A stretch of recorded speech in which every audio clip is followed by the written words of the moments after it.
मैं मोहम्मद अनस, आपके science teacher. Career classes में आप सभी का स्वागत है। आज हम लोग अध्ययन करेंगे एक नया टॉपिक, कार्बन यौगिकों के रासायनिक गुणधर्म। अभी तक जो पढ़े, आईपीएससी पढ़े, उसके सबसे पहला टॉपिक पढ़े कार्बन क्या होता है। कार्बन कोल से बना होता है, ठीक है जी। लैटिन भाषा में कोल मतलब कार्बो मतलब कोयला होता है। उसके बाद पढ़ा गया सहसंयोजक का बंध, फिर कार्बन की बैलेंसी पढ़ी गई, फिर पढ़ा गया कि हीरा कार्बन के अपर रूप हीरा, ग्रेफाइट और फ्लोरीन, ये पढ़ा गया। अभी पढ़ने जा रहे हैं कि कार्बन यौगिकों के रासायनिक गुणधर्म।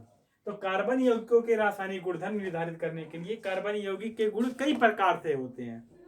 कार्बन यौगिकों के रासायनिक गुणधर्मों को डिसाइड करने के लिए कार्बन यौगिक कई प्रकार के होते हैं। जैसे एक हेडिंग डाला गया है दहन, फिर अभी बताया जाएगा ईंधन, फिर बताया जाएगा कोयला, फिर बताया जाएगा पेट्रोल। मतलब यह तमाम प्रकार से हम क्या डिसाइड करेंगे कि रासायनिक गुणधर्म होते क्या हैं। जैसे मान लो हम ले ले कार्बन और ऑक्सीजन। कार्बन और ऑक्सीजन आपस में क्रिया कराएं, बनेगा CO2 प्लस ऊर्जा या ऊष्मा एवं प्रकाश निकलेगा। क्या निकलेगा? ऊष्मा एवं प्रकाश निकलेगा। आप जानेंगे जब हम कार्बन और ऑक्सीजन को एक साथ मिलाएंगे तो कार्बन डाइऑक्साइड बनेगा। क्या बनेगा? कार्बन डाइऑक्साइड बनेगा। साथ में क्या निकलेगा? ऊष्मा निकलेगा। उसके बाद क्या निकलेगा? प्रकाश भी निकलेगा। आप देखिए, जब हम किसी जब किसी चूल्हे पर या किसी चीज पर खाना बनाते हैं तो आप कभी देखिए वहां पर क्या मतलब धुआं जब इकट्ठा हो जाता है तब जलना बंद हो जाता है। जानते हैं ना, जलना बंद हो जाता है। तो हम क्या करते हैं? फूंकते हैं या बैनर उड़ाते हैं या मतलब हवा मारते हैं ताकि वहां से जो कार्बन डाइऑक्साइड हो वह हट सके। क्या कार्बन डाइऑक्साइड हो हट सके। हम क्या करते? फूंक कर जलाते हैं ना, हम जलाते नहीं बल्कि वहां से कार्बन डाइऑक्साइड को हटाते हैं। जैसे कार्बन डाइऑक्साइड हटेगा, ऑक्सीजन जैसे बढ़ेगा, तुरंत क्या होगा? लकड़ियां या जो भी मतलब चूल्हे में जल रही है वह दोबारा क्या होंगे? जलने लगेंगे। इसीलिए अब क्रिया क्या बनाया गया? कार्बन और ऑक्सीजन आपस में मिलकर क्या बनाएंगे? Carbon dioxide. कार्बन डाइऑक्साइड साथ में क्या निकलेगा? ऊष्मा। और जब ऊष्मा निकलेगा साथ साथ क्या निकलेगा? प्रकाश। तो सबसे पहले यह हेडिंग डालिए, कार्बन यौगिकों के रासायनिक गुणधर्म। लिखिए इसके नीचे लिखिए, कार्बन यौगिकों के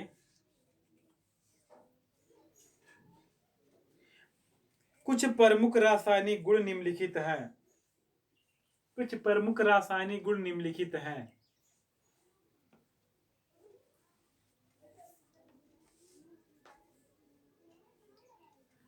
निम्नलिखित हैं। अब नंबर 1 आप डाल दीजिए। नंबर 1 दहन। नंबर 1 दहन।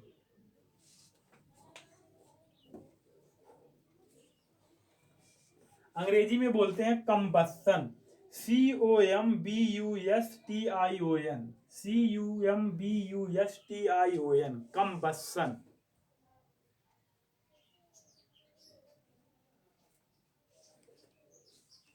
अब जानते हैं हम सबको पता है कार्बनिक यौगिक जो होते हैं वह ऑक्सीजन के साथ दहन करते हैं। जैसे अभी क्या बोला गया है? कार्बन और ऑक्सीजन। कार्बन और ऑक्सीजन बाद में हम बनाएंगे CO2, लेकिन उसके साथ क्या बनाते हैं? ऊष्मा बनाते हैं और प्रकाश। मतलब जब कार्बनिक यौगिक, कार्बनिक मतलब कार्बन ऑक्सीजन से अब क्रिया करता है तो क्या होता है? दहन होता है, जिसको हम क्या कहते हैं? दहन, जलना जिसको कहते हैं। मतलब किसी कार्बनिक यौगिक को ऑक्सीजन से जब क्रिया कराते हैं तो क्या होता है? दहन होता है। उसके पश्चात क्या निकलता है? CO2। क्या निकलता है? CO2। हम कह सकते हैं किसी कार्बनिक यौगिक को जब हम ऑक्सीजन से क्रिया कराते हैं तो क्या होता है? दहन होता है। क्या होता है? दहन होता है। दहन से क्या होता है? ऊष्मा निकलता है, साथ में क्या निकलता है? प्रकाश निकलता है। अब आपको पता है जब कोई चीज जलेगा तो उसमें से कुछ ना कुछ धुआं निकलेगा ना, और धुएं के रूप में यहाँ क्या निकलता है? Carbon dioxide. Carbon dioxide. Clear? पहले लिखिए, सभी कार्बनिक सभी कार्बनिक यौगिक ऑक्सीजन में दहन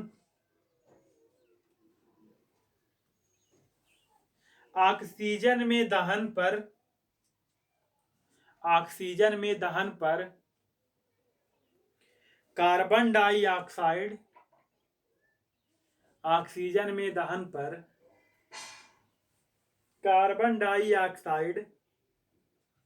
तथा जल वाष्प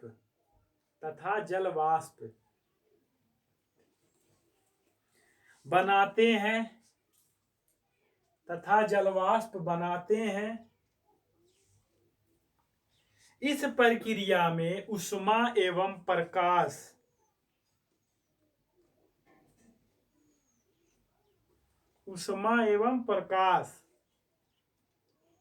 मुक्त होते हैं। ठीक, अब एक बात सुनिए, यह तो लिखवाया गया कि दहन की क्रिया, पूरा प्रोसेस क्या कहलाएगा, मतलब पूरी क्रिया क्या कहलाएगी। हम कह सकते हैं यह अभिक्रिया क्या कहलाएगा, दहन कहलाएगा, यह कह सकते हैं ना। तो आगे लिखिए, यह अभिक्रिया दहन कहलाती है।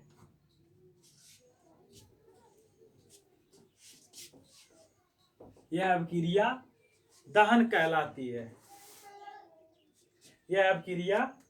कहलाती है। अब देखिए एग्जाम्पल हम दे रहे हैं। एग्जाम्पल जैसे बोला गया है कि कोई कार्बनिक पदार्थ ऑक्सीजन से अभिक्रिया करके दहन करता है, जलता है, तो जलने के बाद क्या बदलता है, कार्बन डाइऑक्साइड और वाष्प में, जल वाष्प में। ठीक, यह हो गया। साथ साथ क्या बदलेगा, ऊर्जा निकलेगी, ऊष्मा निकलेगी और प्रकाश निकलेगा। इस पूरी क्रिया को क्या कहा गया है, दहन कहा गया। एग्जाम्पल लेते हैं, जैसे C+O2 अभिक्रिया करके बनाया CO2, अभिक्रिया करके क्या बनाया, CO2। अब साथ में क्या बोला गया, जब CO2 बनेगा या जलवाष्प बनेगा तो क्या निकलेगा, ऊष्मा और प्रकाश। तो हम कह सकते हैं प्लस ऊष्मा एवं प्रकाश। कोई दिक्कत? अब क्रिया समझ में आया कि नहीं, पहले बताओ। अब क्रिया समझ में आया, आगे बात करते हैं। एग्जाम्पल नंबर 2, मान लो हम क्या करें, CH4 क्या बोलते हैं, मेथेन बोलते हैं ना, CH4। उसके बाद इसकी क्रिया ऑक्सीजन से करवा दे, चलो हो गया। अब आप देखिए, जब हम किसी चीज को ऑक्सीजन से, मतलब किसी कार्बनिक यौगिक को ऑक्सीजन से क्रिया कराएंगे तो जलवाष्प बनेगा, साथ साथ क्या बनेगा, कार्बन डाइऑक्साइड, मतलब कार्बन डाइऑक्साइड भी बनेगा, जलवाष्प भी बनेगा, उसके साथ साथ क्या निकलेगा, ऊष्मा एवं प्रकाश। तो हम बनाए अब क्रिया हो जाएगा CO2। देखो C यहाँ पे था, यहाँ पर O2, CO2 क्या हो गया, प्लस अब देखो क्या बनेगा, 2H2। एक मिनट, CH4 ठीक है,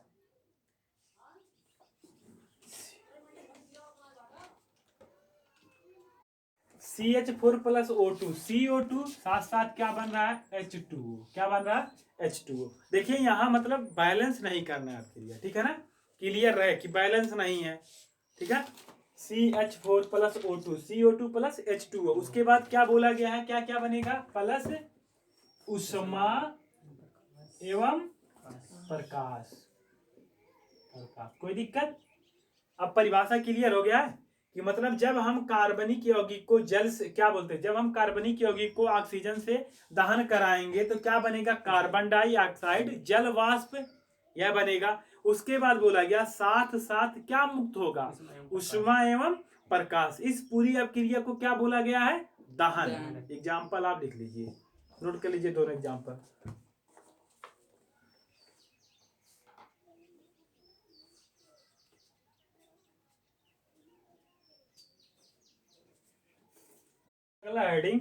अगला हेडिंग है ईंधन। हेडिंग डाल लीजिए, ईंधन, फ्यूल बोलते हैं, FUELS, फ्यूल्स। फ्यूल्स। ईंधन क्या होता है? जैसे आप क्या करते हैं, गैस सिलेंडर लाते हैं तो उसमें गैस भरा होता है ना, काम किस में आता है? ईंधन के रूप में आता है। मतलब हम क्या करते हैं, ईंधन को किसी न किसी पदार्थ या किसी न किसी रूप में संचित करके रखते हैं। ईंधन एक प्रकार का क्या होता है? ऊर्जा होता है। वह ऑक्सीजन के साथ क्या करता है? जलता है। मतलब हम सिलेंडर भर के लाए, गैस है ना, एक प्रकार का गैस है, और उसको क्या करते हैं, मतलब आग लगाते हैं, फिर वह जलता है। तो मतलब आग लगाते हैं, जलता है, ठीक। अगर ऑक्सीजन न उपस्थित रहे तो जलेगा नहीं। मतलब ईंधन भी क्या है, यह क्या एक प्रकार का कार्बनिक यौगिक है, ठीक। एक प्रकार का कार्बनिक यौगिक है। उसके बाद जिसमें क्या होता है, ऊर्जा संचित रहता है। फिर हम क्या करते हैं, उसे ऑक्सीजन में जलाते हैं। इसी क्रिया को क्या कहा जाता है? ईंधन। क्या कहा जाता है? ईंधन। हम कह सकते हैं ईंधन एक प्रकार की कार्बनिक यौगिक है जिसमें ऊर्जा क्या होती है? संचित रहती है, ठीक है। ऑक्सीजन के साथ इसे जलाते हैं और इसी क्रिया को क्या कहा जाता है? ईंधन। क्या कहा जाता है? ईंधन। लिख लीजिए ईंधन। वे कार्बन लिखिएगा, वे कार्बन यौगिक जिनमें ऊर्जा संचित होती है, जिनमें ऊर्जा संचित होती है तथा ऊष्मा एवं प्रकाश के साथ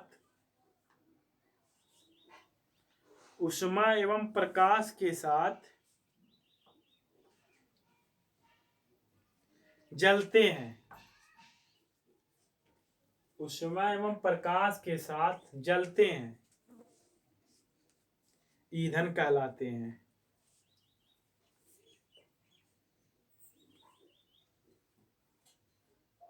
जलते हैं, ईंधन कहलाते हैं। हो गया?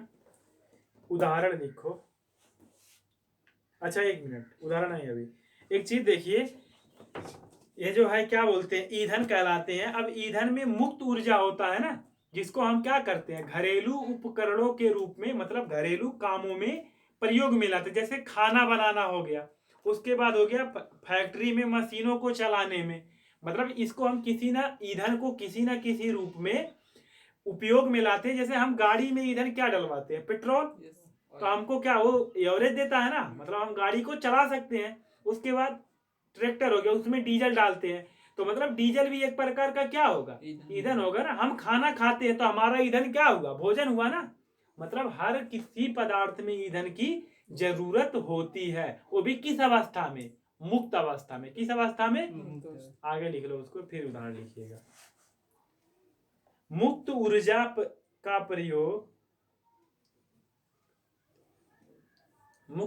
का प्रयोग विभिन्न उद्देश्यों जैसे खाना बनाना,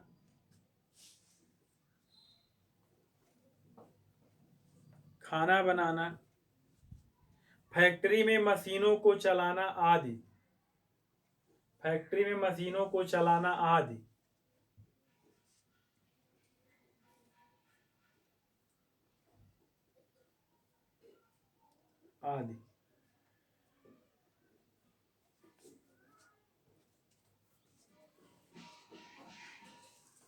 है जीवाश्म ईंधन।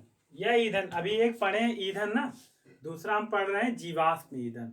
जब जैसे अभी जैसे जानते हैं पेट्रोलियम जो भी निकालते हैं, मतलब जो भी तरल पदार्थ निकालते हैं, जो भी हम ईंधन के रूप में प्रयोग करते हैं, वह जमीन से निकालते हैं, जमीन के अंदर से। हजारों साल पहले पृथ्वी पलट गई, ठीक। मतलब पृथ्वी पर भूचाल आया, कुछ भी आया, क्या हुआ? पृथ्वी पलट गया। अब जो भी मतलब यहाँ पर जीव थे, पेड़ पौधे थे, वह अंदर दब गए। उनसे जो भी पदार्थ बने, जो भी अवशेष बने, उसी चीज को बोला गया। अगर वह ईंधन के रूप में प्राप्त हो रहे हैं तो उनको बोला गया जीवाश्म ईंधन। अगर वह ईंधन के रूप में नहीं, किसी और चीज के रूप में, जैसे पेट्रोलियम के रूप में, तो हम क्या जीवाश्म पेट्रोलियम कह सकते हैं। अगर गैस के रूप में प्राप्त हुआ, हम कहते हैं जीवाश्म गैस। मतलब हजारों साल पहले जब मतलब पृथ्वी किसी कारणवश से पलट गई, तो यहाँ मतलब जो भी संसार में जीव जंतु थे सब अंदर दब गए, और दबने के बाद हजारों साल या लाखों साल बाद यह पेट्रोलियम में कन्वर्ट हो गए और उनसे जो मतलब पोषक पदार्थ जो पदार्थ प्राप्त हुआ वही उसी पदार्थ को क्या बोला गया? जीवाश्म। अभी ईंधन प्राप्त हुआ तो उसको बोला जाएगा जीवाश्म ईंधन। लिखिए तो वे ईंधन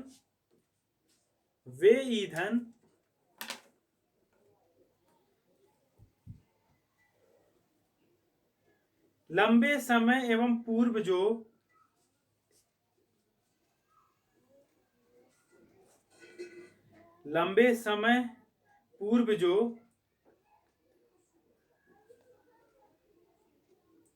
ऐतिहासिक पुराने पौधों तथा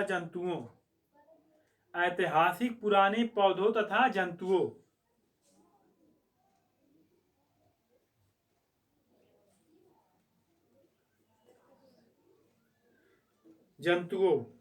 के धरती में चट्टानों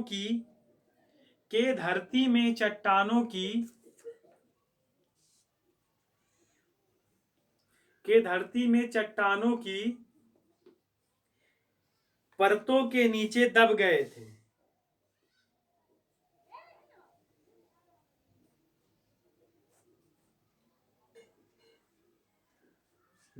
थे कामा उनके विघटन से विघटन मतलब टूटना होता है, विघटन, ठीक है, विघटन से बनते हैं, उनके विघटन से बनते हैं जीवाश्म कहलाते हैं। एक मिनट, विघटन से बनते हैं जीवाश्म ईंधन कहलाते हैं, जीवाश्म ईंधन कहलाते हैं, जीवाश्म ईंधन कहलाते हैं।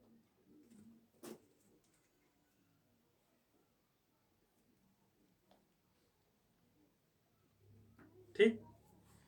अब जीवाश्म ईंधन कई प्रकार के होते हैं, जैसे कोयला, पेट्रोलियम, उसके बाद ज्वाला जैसे ज्वालामुखी होता है ना, वह छोड़िए, जैसे जब हम क्या बोलते हैं, जब मतलब गैस को जलाते हैं, जितना दूर आग लगता है, जैसे फ्लेम जिसको कहते हैं ना, जैसे मान लो लैंप जलाया जाए तो जितना दूर जलेगा वही चीज क्या कहलाएगा? ज्वाला कहलाएगा। मान लो जैसे यहाँ इतना दूर जल रहा है तो यही क्या कहलाएगा? उस पूरी क्रिया का ज्वाला कहलाएगा। मतलब लैंप है, जैसे आग लगाते हैं जब, तो जैसे कौड़ा धरते हैं या कोई चीज, जितना दूर जलता है वही क्या कहलाता है? ज्वाला कहलाता है। पहले लिखिए जीवाश्म के प्रकार, जीवाश्म के प्रकार।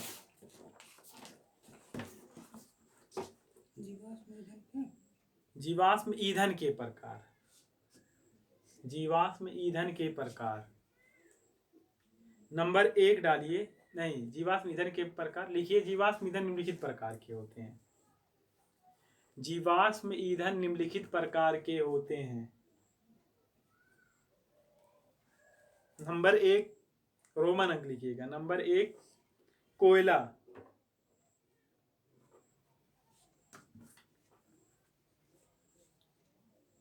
कोयला जो होता है उसमें कार्बन, हाइड्रोजन और ऑक्सीजन, मतलब क्या क्या बोला गया? कार्बन, हाइड्रोजन और ऑक्सीजन, कार्बन, हाइड्रोजन और ऑक्सीजन, CHO जिसको बोल सकते हैं ना, इसका जटिल मिश्रण होता है। जो कोयला होता है उसमें क्या क्या होते हैं? कार्बन भी होते हैं, हाइड्रोजन भी होते हैं और ऑक्सीजन। अगर इनका जटिल मिश्रण एक साथ मिल जाए तो कौन सा पदार्थ बनाता है? कोयला। लिखिए, यह कार्बन कामा हाइड्रोजन, यह कार्बन कामा हाइड्रोजन, हाइड्रोजन तथा ऑक्सीजन के यौगिकों का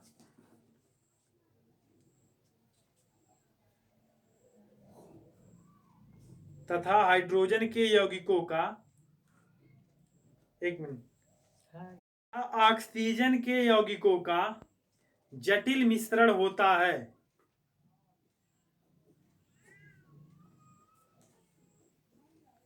जटिल मिश्रण होता है तथा इनमें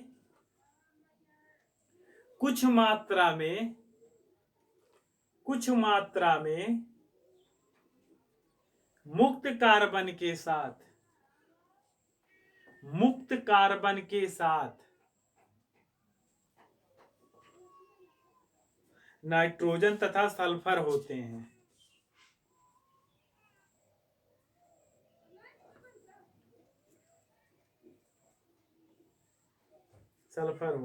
फुल स्टॉप। अब नंबर 2 हेडिंग डाल लीजिए, पेट्रोलियम। पहला हो गया कोयला,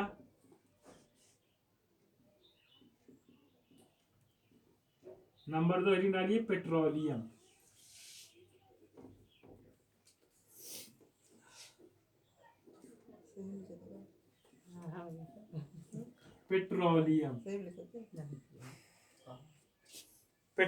पेट्रोलियम क्या है? जैसे क्या करते हैं, पेट्रोलियम दो शब्द, पेट्रोल धन ओलियम, दो शब्दों से मिलकर बना है, जिसका अर्थ होता है मिलकर बनना। जिसका अर्थ होता है पेट्रोल अथवा चट्टानों से, जैसे ये क्या किससे प्राप्त करते हैं, पहले जानिए। पेट्रोलियम एक प्रकार का क्या होता है, जीवाश्म होता है, जो चट्टानों के परतों के नीचे दबा होता है। इसीलिए बोला गया पेट्रोलियम का होता है पेट्रोल धन ओलियम। पेट्रोल मतलब होता है चट्टान, और ओलियम का अर्थ होता है तेल, मतलब चट्टानों के नीचे दबा हुआ तेल ही क्या कहलाता है, पेट्रोलियम। पेट्रोल मतलब बोला गया पेट्रोल धन ओलियम। पेट्रोल मतलब चट्टान, ओलियम मतलब तेल। जो मतलब चट्टानों के नीचे दबा हुआ तेल ही कहलाता है पेट्रोलियम। क्लियर? लिखिए, पेट्रोलियम ग्रीक शब्द या ग्रीक भाषा, पेट्रोलियम ग्रीक भाषा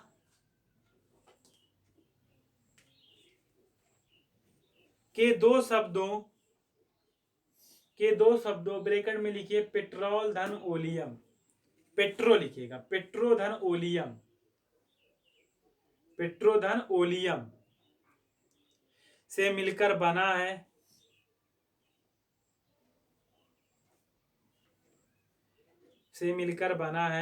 पेट्रो का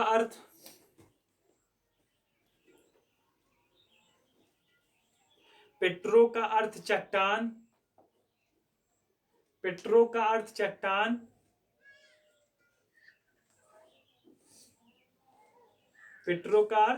चट्टान तथा ओलियम का अर्थ तेल होता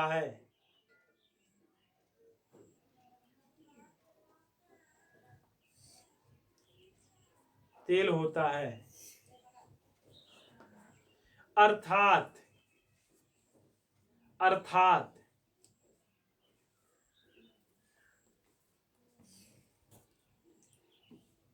पृथ्वी के भीतर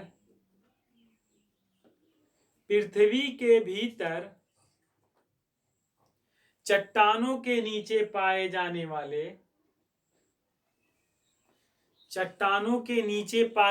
वाले कच्चे तेल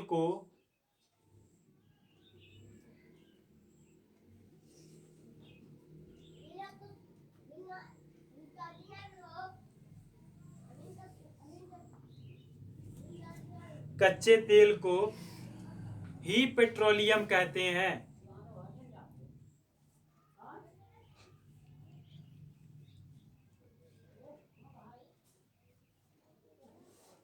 ठीक, बस। अगला हेडिंग डाल लीजिए ज्वाला।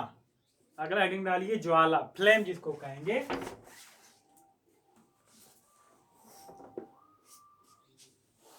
ज्वाला नंबर 3 नहीं बल्कि ज्वाला एक अलग हेडिंग दिया है, तो बस डाल लीजिए ज्वाला। अंग्रेजी में बोलते हैं फ्लेम।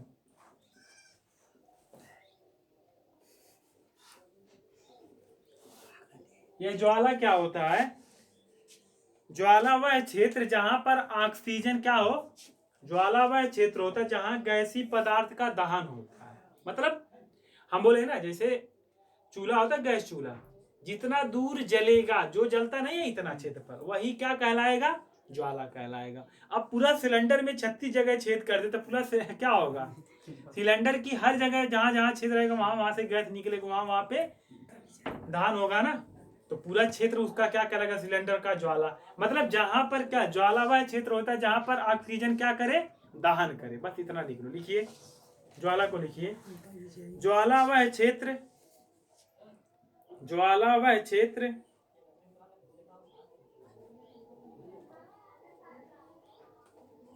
जहां गैसी पदार्थों का दहन होता है,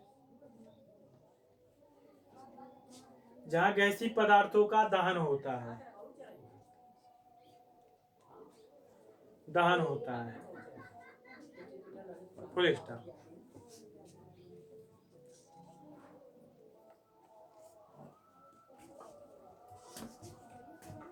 ऑक्सीकरण, ऑक्सीकरण क्या होता है? ऑक्सीजन ग्रहण तथा हाइड्रोजन को त्यागने की क्रिया ही कहलाता है ऑक्सीकरण। लेकिन एक चीज यहाँ पर डिफरेंट क्या होगा, इस अभिक्रिया में क्षारीक के MnO3, क्षारीक के MnO3 या क्या है, या अम्लीकृत K2Cr2O7 और उष्मा का प्रयोग होगा। मतलब यहाँ एक चीज थोड़ा बस अंतर क्या है, हम क्या बोले, ऑक्सीजन को ग्रहण करना तथा हाइड्रोजन को त्यागने की क्रिया ऑक्सीकरण कहलाता है, तो पहले से पता है। लेकिन एक चीज और जानिए, यहाँ पर क्या होगा, क्षारी KMnO4 प्लस उष्मा और उसके साथ अम्लीय KMnO4 प्लस उष्मा का प्रयोग होगा। अब देखिए एक एग्जाम्पल लिया गया है, एल्कोहल C2H5OH, जैसे ऐसे लिखा है ना, हम इसको क्या लिख सकते हैं, C2H5OH। इसी तरह ना इसको तोड़ के लिखा गया CH3CH2OH, ठीक,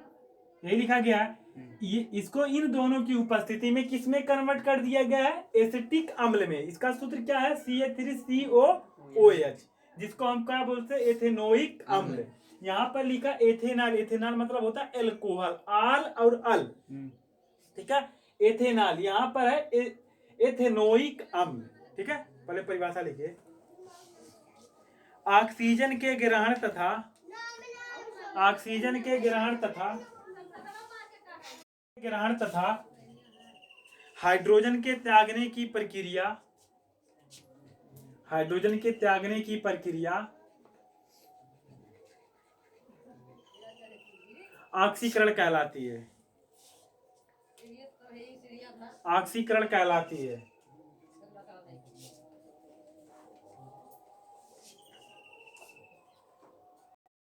इसके लिए क्षारी KMnO4 लिखा है ना, KMnO4, ठीक है। इसके लिए क्षारी KMnO4 प्लस उष्मा, प्लस उष्मा, अभी आप क्रिया मत लिखिए, जो बोला जा रहा है वही लिखिए, KMnO4 प्लस उष्मा या अम्लीकृत K2Cr2O7, अम्लीकृत K2Cr2O7 प्लस उष्मा का प्रयोग होता है, प्लस उष्मा का प्रयोग होता है।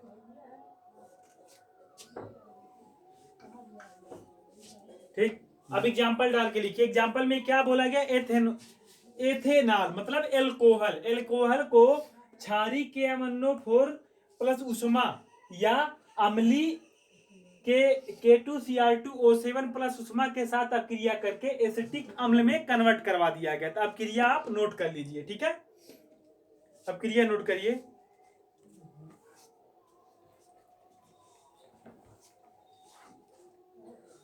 आप नाम नीचे लिख लीजिएगा। इसको बोलते एथेनॉल, इसको बोलते एसिटिक अम्ल, और इसका दूसरा नाम होता है एथेनोइक अम्ल। क्लियर? नोट एक लिखिए, नोट। अगर मान लो कोई अभिक्रिया ऑक्सीजन दे रहा है तो उसको बोला जाएगा ऑक्सीकारक। क्या बोला जाएगा, पढ़ाया गया था शुरू पहले चैप्टर में, ऑक्सीकारक और अपचायक। नोट लिखिए, सभी लोग नोट लिखिए।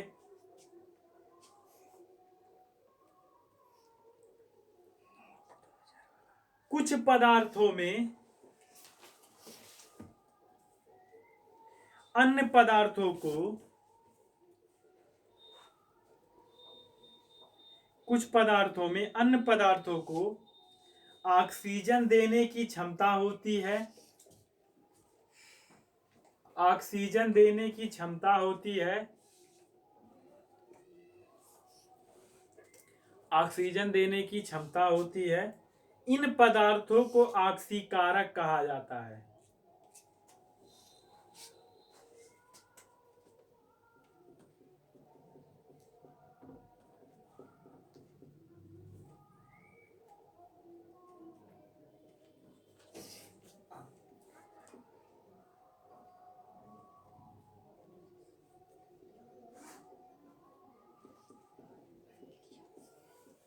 हेडिंग डाल लीजिए नंबर 3, योगात्मक अभिक्रिया। योगात्मक अभिक्रियाएं, हेडिंग डाल लीजिए योगात्मक अभिक्रियाएं, सब्स्टिट्यूशन रिएक्शन।